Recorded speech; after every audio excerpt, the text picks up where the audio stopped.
welcome to this edition of Kevin's Garage, my ongoing journey as a mechanical novice to build my Mk4 Roadster. So what are we doing this week? Well, this week we're moving on to fuel and we're actually fitting the gas tank, or as we like to say in the UK, the petrol tank. All right, so when the gas tank arrives in the big cardboard box, you open it up and the first thing you see is a nice little inventory of everything that should be in that part of the kit. So what I've done, as you can see here, is just lay it out on these two benches. There are though a couple of things that are not included in that kit that you have to search for a little bit to make sure you have them to hand. The first one is the 4 little plastic end caps which fit in the 1/4 inch tube, which actually fits right above where the gas tank is going to be installed onto the chassis. So make sure you find them.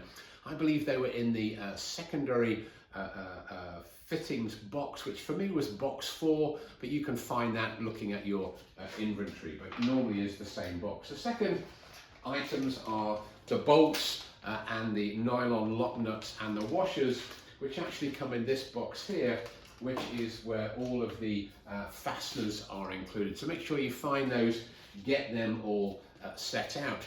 All right, so let's now start with the install. So the first thing we do is take the little plastic caps and they get inserted into the end of the tube here. Just use a little mallet to get them all into place. So there's one here, and then there's 2 more here. Okay, so now let's just start the attachment of the brackets. Firstly, you take the 2-inch screws, hex on one end. The other end will be the nylon lock nut and a washer. Drop those 2 in there. You'll see I've started to fit the back straps. You'll notice that one is longer than the other. The longer one goes on the passenger side. A little tighter than I anticipated putting these in, so just take your time, maybe clear out the inside of the strap a little bit of powder coat on there, a little bit of paint, so clear that out with like a round file, makes it go on easier. And then obviously just cap off with a washer and a lock nut. Don't tighten it too tight at this stage because you still want the brackets to move. So you've got a 5/16 hex on one side and a 9/16 wrench on the other. Just take your time. As I say, it tends to want to go a little tighter than I think you need to at this stage. So yeah, just so you can still move it and you'll be able to attach the tank a little later on. So you're just ready in terms of preparation. Okay, so that's it. Let's move on to the preparation of the tank itself. So let's prepare the tank for installation. First thing we're doing is we're preparing the fuel tank vent. So you can see there's like a plastic collar, and then there's the actual brass vent fitting itself. So I find that a vise is easiest to hold that together, and then I think you need a 7/8 wrench just to tighten it down.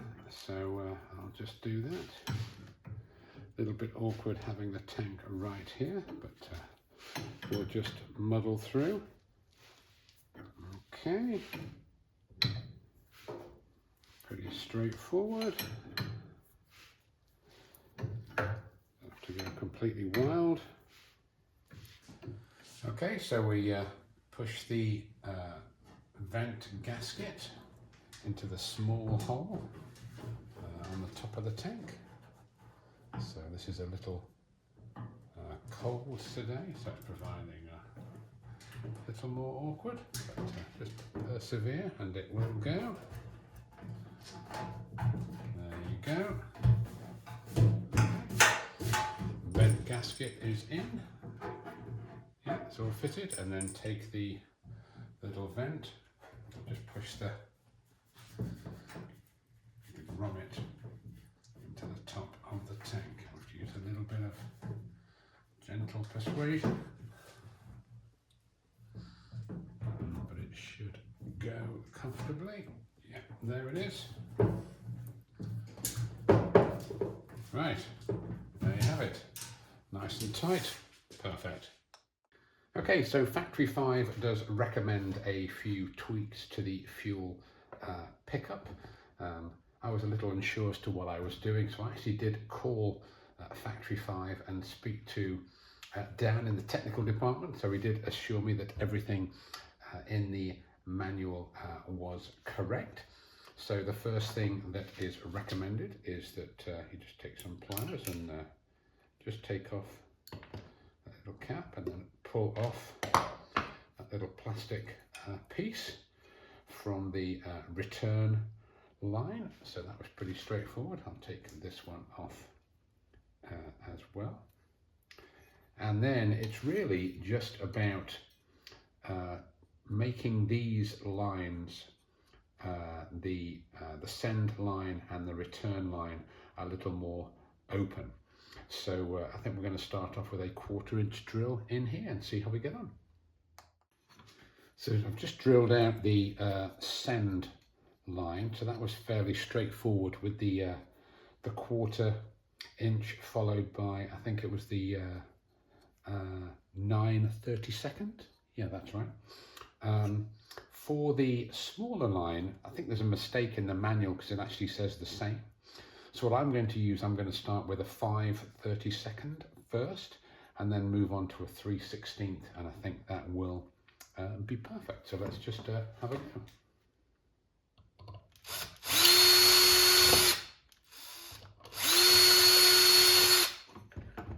Yeah, that one seemed okay. So let's just make it a little wider, and I think we'll be good to go.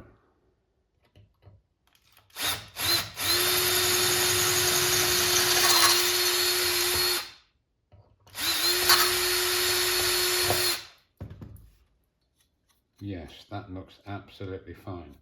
All right, so definitely the 5/32 followed by the 3/16. All right, perfect. Right, so now let's insert the fuel pickup into the tank. So firstly, you start off with this little O-ring. I'm going to put a little bit of gasket sealant on it. This is a fuel resistant one. So just a few little drops on there, and then I will rub it in. That's probably enough. I'll just rub it around, just so you get that nice seal. Maybe missed a little bit here. Okay, just rub that round. Perfect. Place that right there. Just clean it off my hands quickly. Okay. All right. And then you take the pickup, and this can be a little awkward. There actually are two little notches you'll see here, and then there's two little notches in the tank, and really you're looking for like a reservoir which is sort of to the middle off on one side. So you just got to move it around a little, get it in that reservoir, and then you're just trying to line up these two little notches while avoiding the little sealing or the locking mechanism on top of the tank. So just keep in with it a little bit, and eventually it will just pop in. You said, hopefully. I'm going to keep going. Right, perfect. Right, not as quick as I did it in the rehearsal, but hey, this is live YouTube. All right, so once you've done that, then you take the little sealing ring, place it over the top, and what you're doing is you're looking, there's three little catches that you're looking to be able to seal it into. And once the mounting collar is in roughly the right place, you'll see there's little lips, and you can just insert a little screwdriver and just tap it around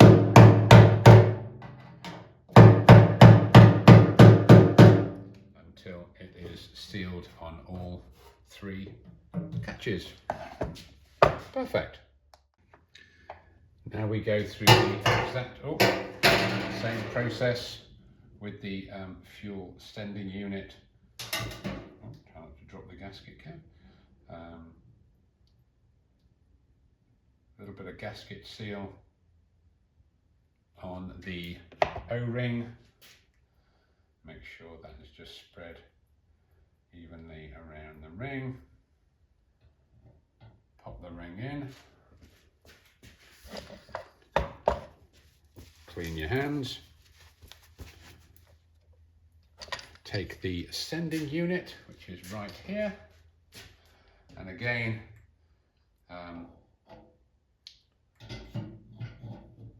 fiddle around a little bit as you move it into the tank. There are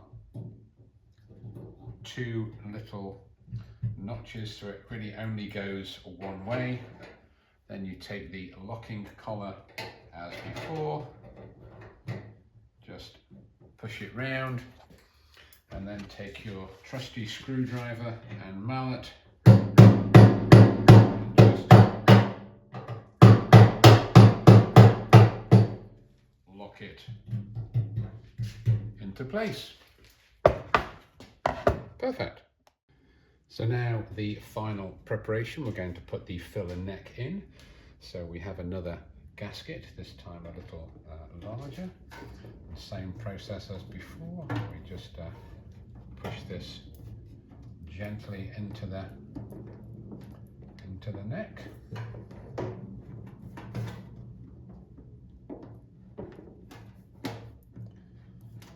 And it doesn't particularly help that Kevin's garage is a little chilly today. That's the price you pay for being in New Jersey, I'm afraid. All right. Okay, that feels as though it's gone in nicely. All right, then you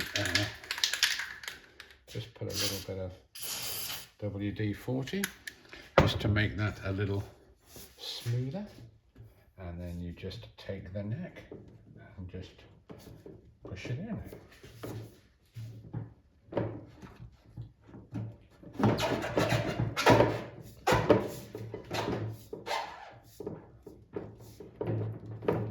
Okay, then there is a little locking collar which goes down here, and then you just attach the provided hardware, drop that through and just tighten with the lock nut. All right, so I'll just get that tightened right up. Right, so let's now turn our attention to the last piece of preparation of the tank, and that is, you see the edge of the tank here. Well, it's actually lifted in 3 places. One I've already flattened down, and this is where the straps go to hold the tank to the chassis. Now, but on the Roadster, this actually needs to be flat, because this is where those plastic end caps that we fitted earlier, the 4 of them, if you remember, fit into the 3/4 inch tubes on the chassis. So I just got to take